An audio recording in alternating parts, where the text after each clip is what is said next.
The Things They Carried by Tim O'Brien. Speaking of Courage, Part 1.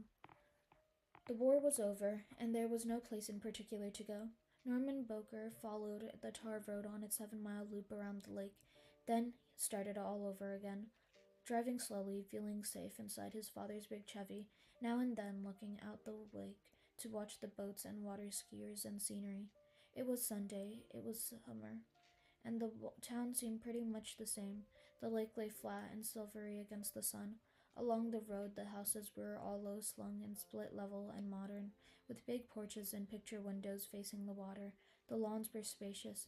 On the lake side of the road, where real estate was most valuable, the houses were handsome and set deep in, well-kept and brightly painted, with docks jutting out into the lake, and boats moored and covered with canvas, and neat gardens, and sometimes even gardeners, and most patios with barbecue splits and grills, and wooden shingles saying who lived where. On the other side of the road, to his left, the houses were also handsome, though less expensive, and on the smaller scale, with no docks or boats or gardeners. The road was a sort of boundary between the affluent and the almost affluent, and to live on the lake side of the road was one of the few natural privileges in a town of the prairie. The difference between watching the sunset over cornfields or over water. It was a graceful, good-sized lake. Back in high school at night, he had driven around and around it with Sally Carmer, wondering if she'd want to pull into the shelter of Sunset Park, or other times with his friends talking about urgent matters, worrying about the existence of God and theories of causation. Then there had not been a war, but had always been the lake, which was the town's first cause of existence, a place for immigrant settlers to put down their loads. Before the settlers were the Sequoias, and before the Sequoias were the vast open prairies, and before the prairies there was only ice. The lake bed had been dug out by the southernmost advance of Wisconsin Glacier.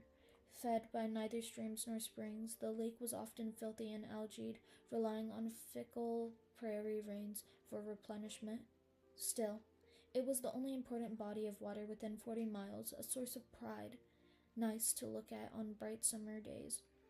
And later that evening, it would color up with fireworks.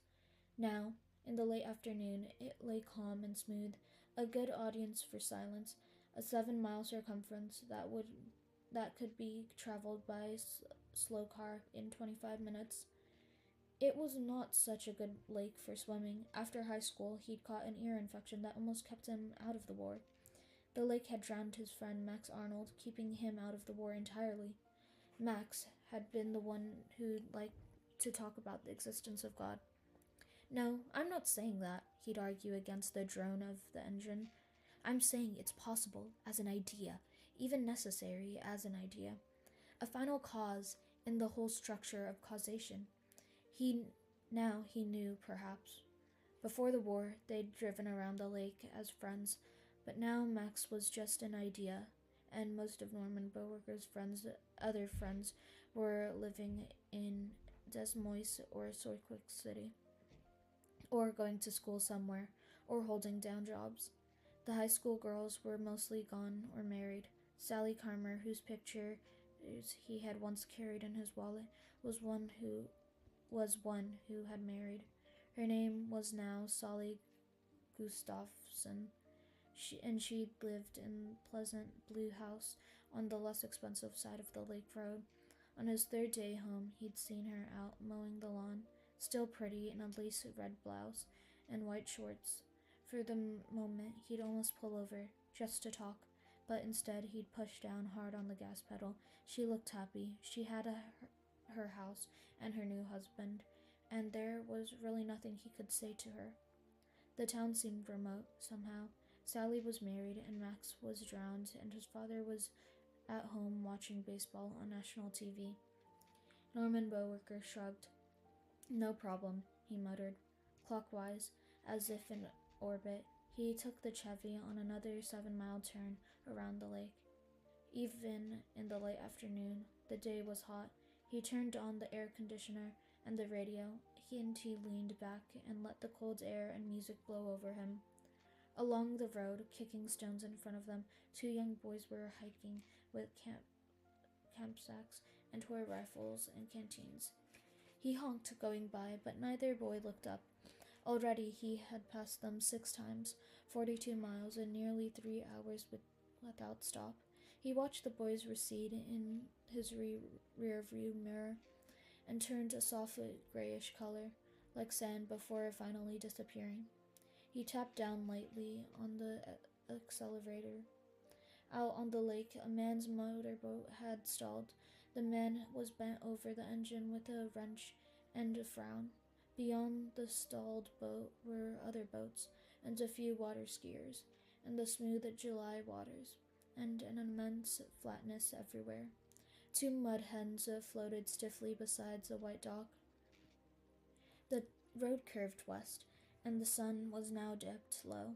He figured it was close to 5 o'clock, 20 after, he guessed. The war had taught him to tell time without clocks, and even at night, walking from sleep, he could usually place it within 10 minutes either way. What he should do, he thought, is stop at Sally's house and impress her with this new time-telling trick of his. They'd talk for a while, catching up on things, and he'd say, "Well, better hit the road, it's 5:34, and she'd glance at her wristwatch and say, "Hey, how'd you do that?" And he'd give a casual shrug and tell her it's just one of those things you pick up. He'd keep it light. He wouldn't say anything about anything. "How's it being married?" he might ask, and he'd nod at whatever she'd answer with. And he would not say a word about how he'd almost won the Silver Star of Valor. He drove past Salter Park and across the causeway and past Sunset Park.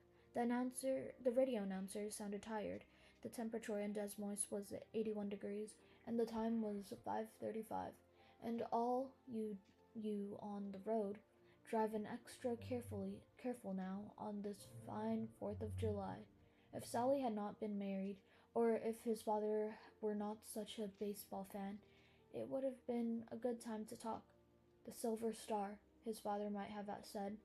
"Yes, but I didn't get it. Almost, but not quite." And his father would have nodded, knowing full well that many brave men do not win medals for their bravery, and others win medals for doing nothing.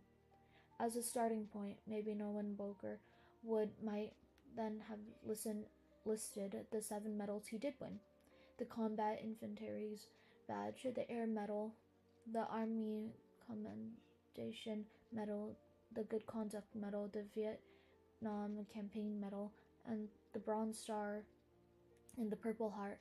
Though it wasn't much of a wound, and did not leave a scar, and did not hurt, and never had, he would have explained to his father that none of these decorations was for uncommon valor.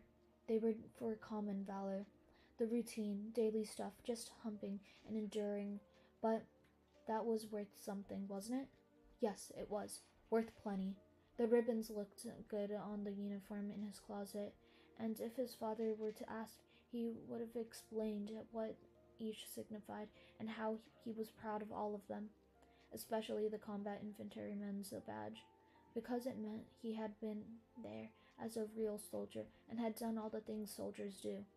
And therefore it wasn't such a big deal that he could not bring himself to be uncommonly brave. And then he would have talked about the medal he did not win, and why he did not win it. "I almost won the Silver Star," he would have said. "How's that?" "Just a story. So tell me," his father would have said. Slowly, then circling the lake, Norman Boker would have started by describing the song Trabong, a river, he would have said. This slow, flat, muddy river. He would have explained how during the dry season it was exactly like any other river, nothing special, but how in October the monsoons began, and the whole situation changed. For a solid week the rains never stopped, not once, and so, after a few days, the Song Trabong overflowed its banks, and the land turned into a deep, thick muck. For half a mile on either side, just muck, no other word for it. Like quicksand, almost, except the sink was incredible. You couldn't even sleep, he'd tell his father, At night, you'd find a high spot and you'd doze off, but then later you'd wake up because you'd be buried in all that slime. You'd just sink in.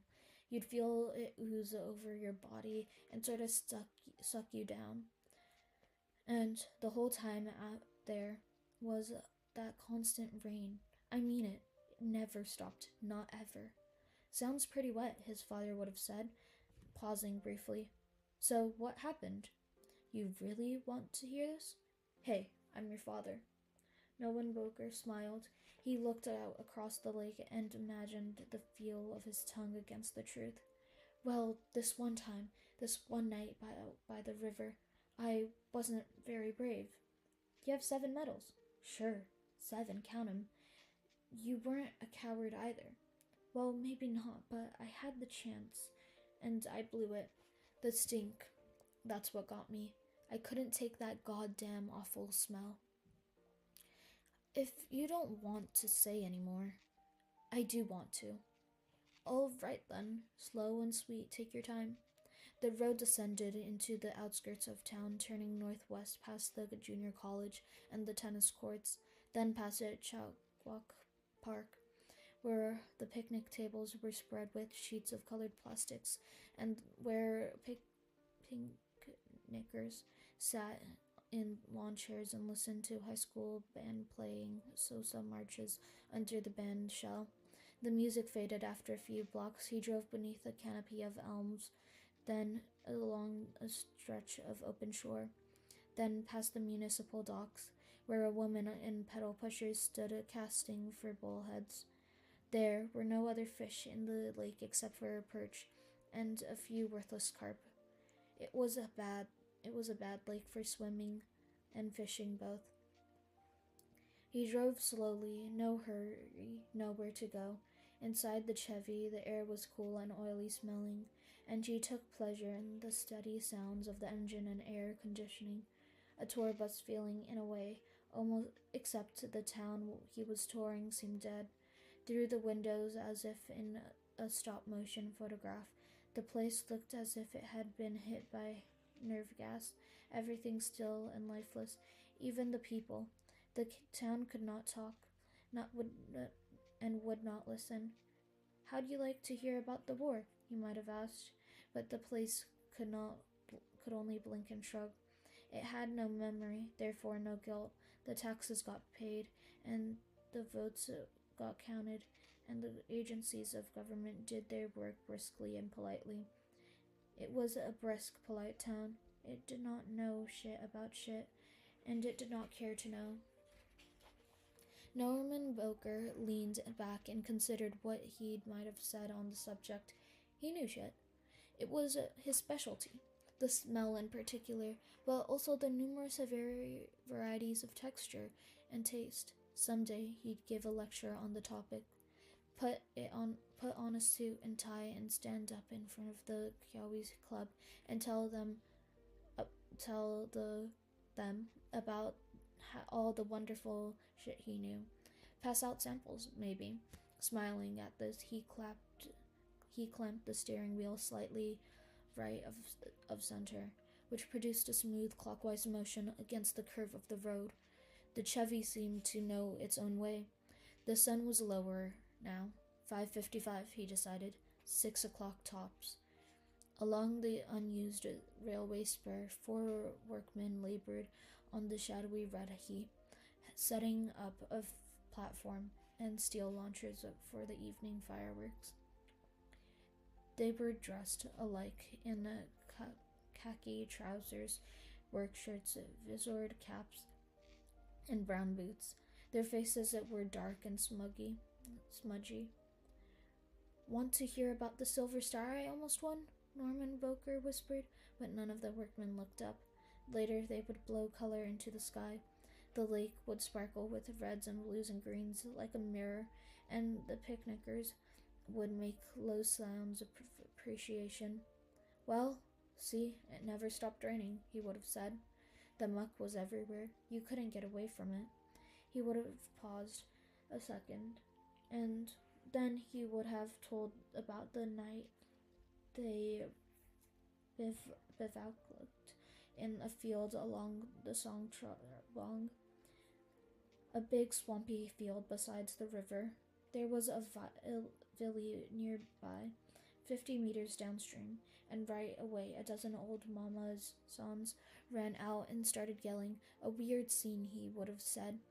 The mama sons just stood there in the rain, soaking wet, yapping about how this field was bad news. Number 10, they said. Evil ground, not a good spot for good GIs. Finally, Lieutenant Jimmy Cross had to get out his pistol and fire off a few rounds to shoo them away. By then it was almost dark, so they set up a perimeter, ate chow, then crawled under their ponchos and tried to settle in for the night. But the rain kept getting worse, and by midnight the field had turned into soup. Just this deep, oozy soup, he would have said. Like sewage or something, thick and mushy. You couldn't sleep. You couldn't even lie down, not for long, because you'd start to sink under the soup. Real clammy. You could feel the crud coming up inside your boots and pants. Here, Norman Boker would have squinted against the low sun.